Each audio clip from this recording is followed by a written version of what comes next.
We're going to be doing something a little different today. I was out one evening a few weeks ago and I suddenly realized that I had used quite a few phrasal verbs in this 1 to 2 hour period.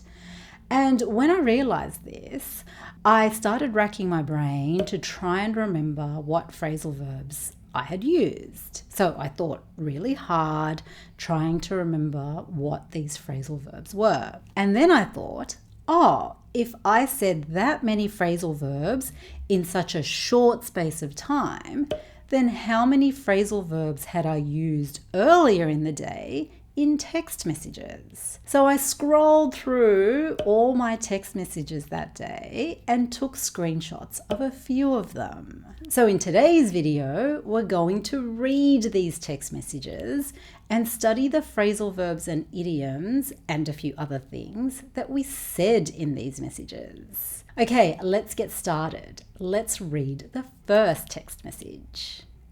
But I have to finish my current memoirs first. That is something that I promised myself that I would do. But since I always have 3 books on the go, once I finish a memoir, I will then start reading the hamster book. Firstly, memoirs. I talked about memoirs in a previous video, this one. A memoir is a book about a famous person or a place or an event that the writer knows a lot about. And a memoir can also be about the writer's own life, his or her experiences. And last summer, I decided to give that season a theme, and that theme was memoirs. So that meant that the only type of books that I was going to read that summer was memoirs. But summer is over. It's now autumn. But I told myself that I would finish all the memoirs that I'm currently reading before I start my new theme for autumn. Now, some people like to do this and some people don't. What I like to do is read 3 books concurrently. And concurrently means happening or existing at the same time. Now, obviously, I'm not reading 3 books at the same time. What I mean is that I could be on page 50 in this book, page 100 in this book, and page 130 in the 3rd book. And I just read whichever one I feel like reading. Concurrently is a more formal word, so it's not used very often. And you'll probably see it written down more often than you will hear it, if you even hear it at all. So a more casual way of saying this is to have 3 books on the go. So I've started reading them and I'm trying to finish them. And this idiom is used a lot when you're talking about projects. She has 3 projects on the go, so she's very busy at work at the moment. How do you like to read books? Do you like to read multiple books at the same time, like me? Or do you like to read 1 book at a time? Let me know in the comments below. So what I was saying in my message is that once I finish reading one of these memoirs, I'll start reading my next book, which is this book, if you're interested. This book is actually a children's fiction novel, so it's written for children. And it's good for kids maybe in year 5 or year 6 because the protagonist is a 12-year-old boy. So it's quite easy to read. So check it out if you're interested. I'll put a link down in the description box below. And hamsters are these animals. They look like mice and they're often kept as pets. But they're illegal in Australia, unfortunately. So the rules in Australia say that you're not allowed to have a hamster as a pet, unfortunately. Okay, let's read the next text message. Damn, missed it. We can check it out tonight. He said, damn, missed it. Text messages are an informal way of communication. So here, if this was written correctly, it should say something like, damn, I missed it, or damn, we missed it. But this is a text message. So grammar, punctuation, spelling, all the usual rules are less strict here. But of course, if you're texting your boss, I suggest that you stick to the usual rules. But that's not the point of today's video. What I want to show you today is the informal way that we use English in text messages. He uses damn here to show me that he's annoyed that he missed something. And then he sent me a link to what it was that he missed. Damn is informal and it's not very strong, like some other words that you can use here. And I'll talk about one of these other words later in this video. And then after this is his actual sentence. But notice that he didn't use I. It's implied here because he said damn before it to show that he is annoyed that he missed it. And because he sent the message to me, maybe he meant we missed it. And he also sent the link to me. So maybe he wanted me to go with him to see whatever this was. So I clicked on that link and I found out that that day, the day that he sent that link to me, was the last day of that exhibition or whatever it was. So then I replied with, we can check it out tonight. To check something out here means to look at something and see if you like it. This is informal, so it has a more casual feel to it. I could have just said something like, we can go there tonight. That's perfectly fine. But check it out is more casual and so it feels friendlier. So it's good to use when you're talking to friends and family. And we did go and check it out, but we went to the wrong place. And by the time we realized this, I think the exhibition had already finished or something.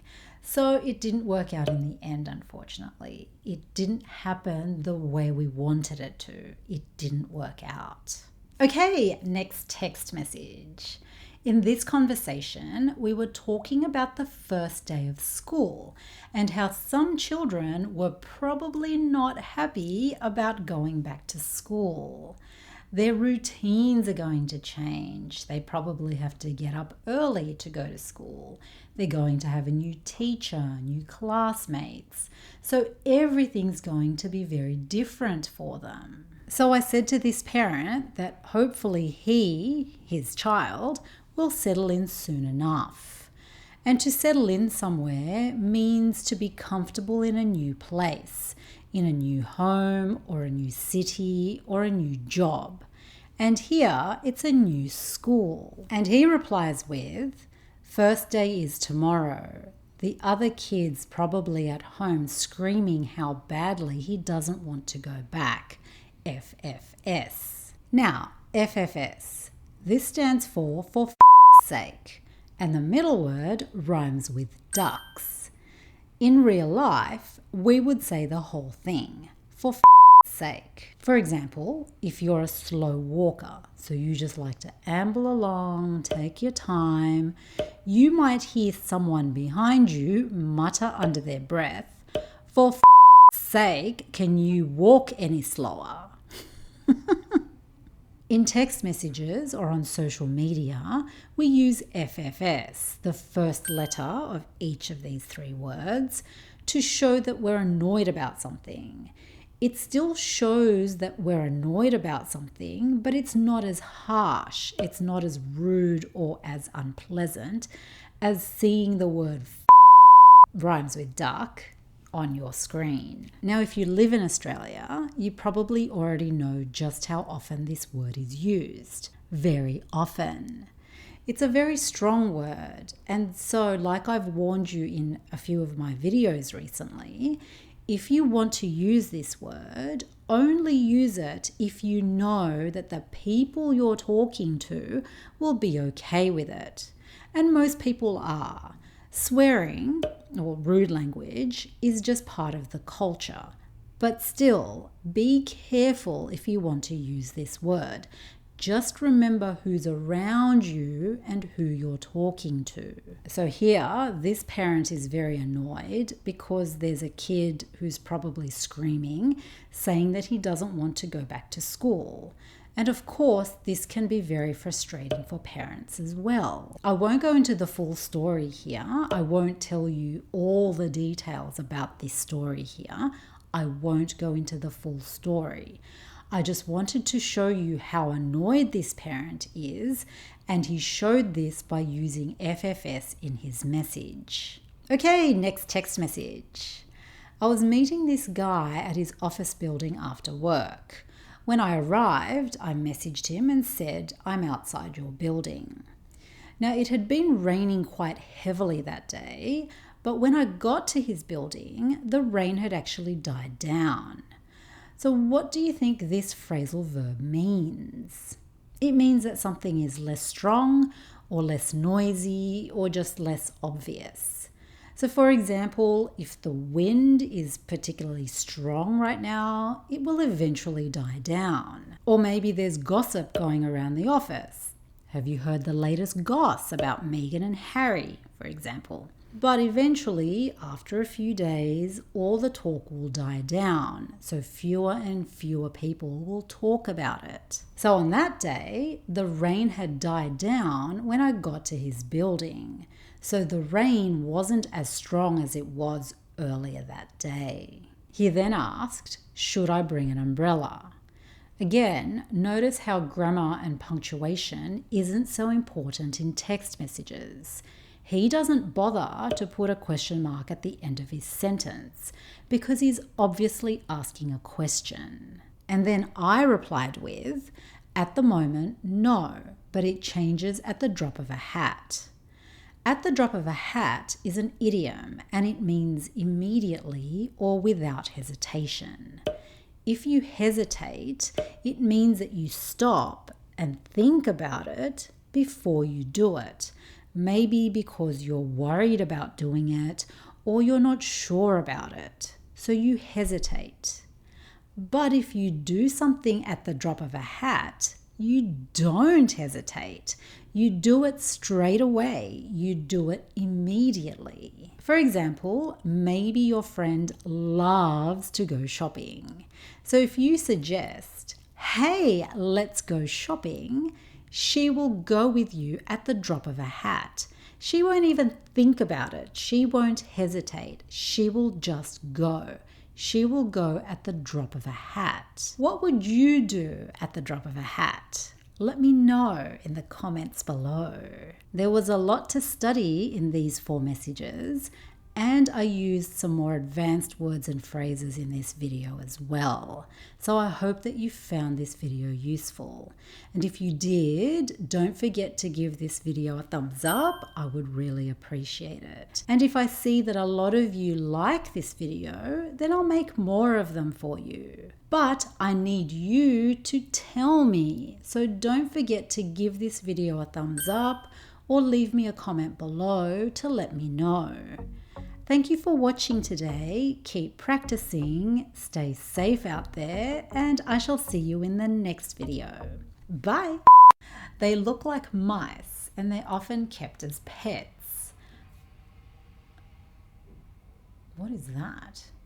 Sounds like a drone. Or a racing car. Surely it's not a racing car.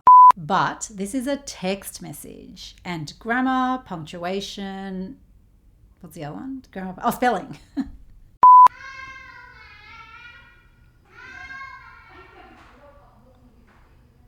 Out in the corridor, outside, there's just noise everywhere.